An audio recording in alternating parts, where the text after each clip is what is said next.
Мэдээллийн хөтөлбөр тодорхойлол булангаар үргэлжлэхэд бэлэн боллоо. За, улс төрийн намын тухай хуулийн хэрэгжилт, намын үйл ажиллагааны ил тод байдлыг хангах шинж журам за энэ оноос хэрэгжиж эхэлсэн. За, 12 сарын 30-ны дотор намууд за мэдээллээ улсын дэд шүүхэд хөрвүүлсэн байх ёстой. За, тэгвэл үүнтэй холбоотой явцын талаарх мэдээлэл хүргэе. За, харин төргий та. За. Юуны улсын дэд шүүхэд улс төрийн намтай холбоотой ямар бүртгэл мэдээлэл хийж байна. За, одоо мөрдөгдөж байгаа журмаар намууд яг юуг бүртгүүлсэн байх ёстой вэ?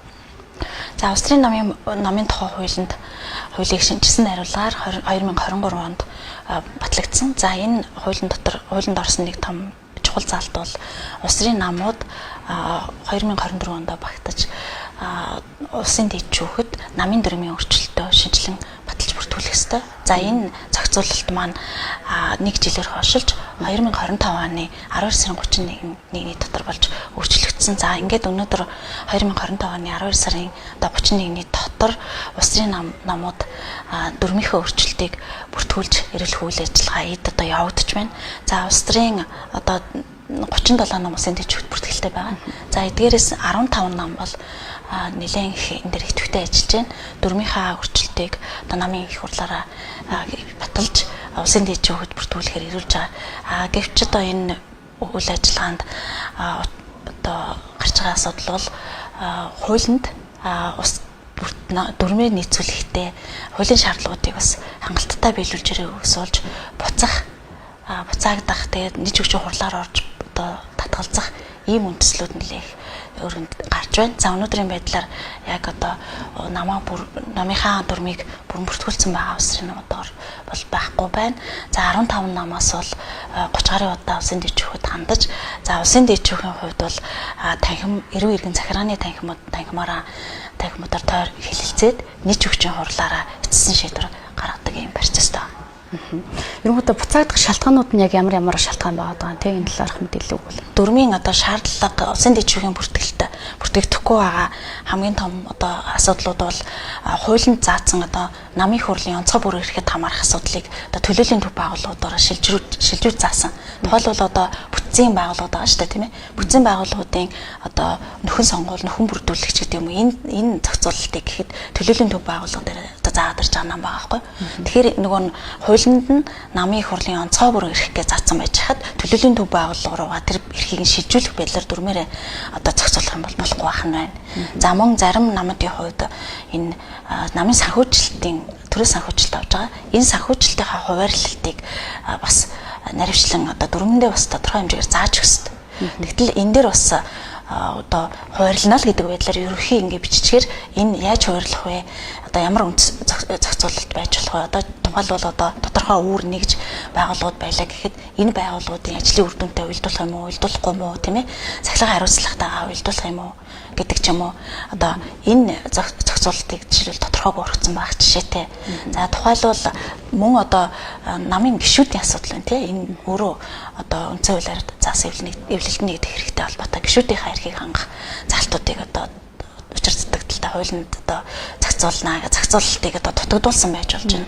Тухайлбал одоо гишүүнийг төлөвлөзүүлэх асуудал нэлээд бас маргаан дагуулдаг. Гэтэл одоо энээр хугацаа одоо ямар шийдвэр гаргахын тэр одоо иргэн яаж авч үзэх энэ бүх процесс одоо байх тохиолдол иргэд маргаан дагуулна. За, намын даргын хувьд бол огцруулах үндэслэлээ заасан мөртлөө за яг аль байгууллагаасаа их хурлаасаа юм уу төлөөллийн төв байгууллагаасаа юм уу одоо огцруулахыг асуудлыг авч хэлцгээе гэдэг шийдвэрлэх үү гэдэг юм уу тийм энэ асуудлыг тухайлбал зааж өгөх шаардлага.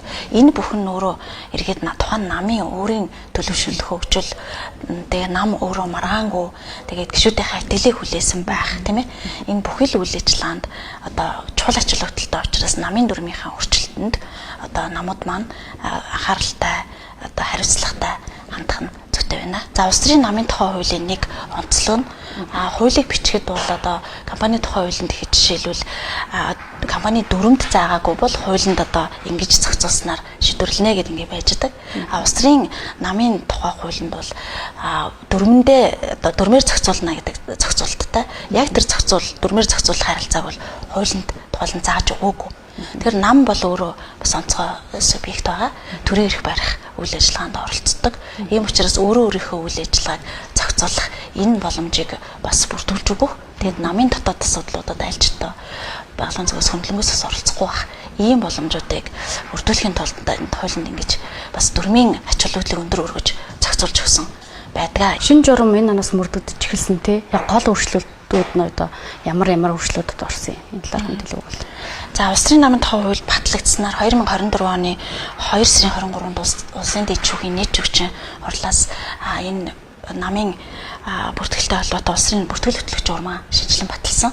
За энэ бүртгэлийн үйл ажиллагааг бол намуудтай одоо эхний ээлжинд эхний шатанд манай тамган газрын бүртгэлийн алба хамтарч ажиллаж байгаа. Материалын авч ийн бүрдүүлбэрийг хийж ийн намууд утас шаардлагатай тохиолдолд одоо албан бичгээр мэдээлэл авлагаануудыг өгч ингээд ажиллаад явж байгаа. За тэгээд нам өөрөө одоо энэ одоо намын хурлаа хийсэн байдал дүрмээ баталсан байдал хуулийн заасан шаардлагуудыг өөрөө нотолж бүх одоо бичгүүртээ бүрэн дүүрэн ирүүлэх шаардлагатай байна. Тэгээ энэ хууль журмын хэрэгжилтийг одоо улсын намуудад ойлгомжтой бас одоо улсын дэд шүүхээр бүртгүүлэхэд хуулиа зөв ойлгож хэрэглэхэд хэлбэр байлгах үүднээс нийт хүчин хуралдаанаас чек шалгах хуудас баталсан байгаа. За энэ шалгах хуудасанд болохоор зэрэг яг хуульд журмаар шаардж байгаа шалгууруудыг одоо дүрмэндээ яаж тусгах уу гэдгийг бол бас наривчлан дэлгэрэнгүй заагаад өгсөн. За тэгээд манай улсын дэд шүүхийн тамган газраас сонгуулийн ерхий ороотой хамтраад улс төрийн намуудад хилцүүлэг зохион байгуулж энэ бүртгэл эхлэх үеэс эхлүүлээд мэдээлэлтэй ажилласан. За мөн одоо тодорхой контентуудыг хийж намуудад энэ бүртгэлийнхаа үйл ажиллагааг яарвчлах тал дээр бас төхөн болох юм одоо мэдээллүүдийг байнга тогтмол өгч за улсын дэд шүүхийн цахим утсанд бол бүтэн одоо улсын намын бүртгэлтэй холбоотой хэсэг нээгээд бүх намуудтай холбоотой одоо гарч байгаа нийтжигч урлаас гарч байгаа дэжигс гарч байгаа тогтоол шийдвэрүүдийг байршуулсан байна. За баярлалаа өргөдөж ирсэнд.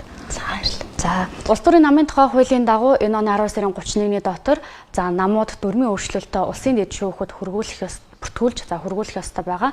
За үүний явцын талаарх мэдээллийг хүргэлээ. Мэдээллийн хөтөлбөрөөр үргэлжлүүлэн хүлээн авч үзсэн үү?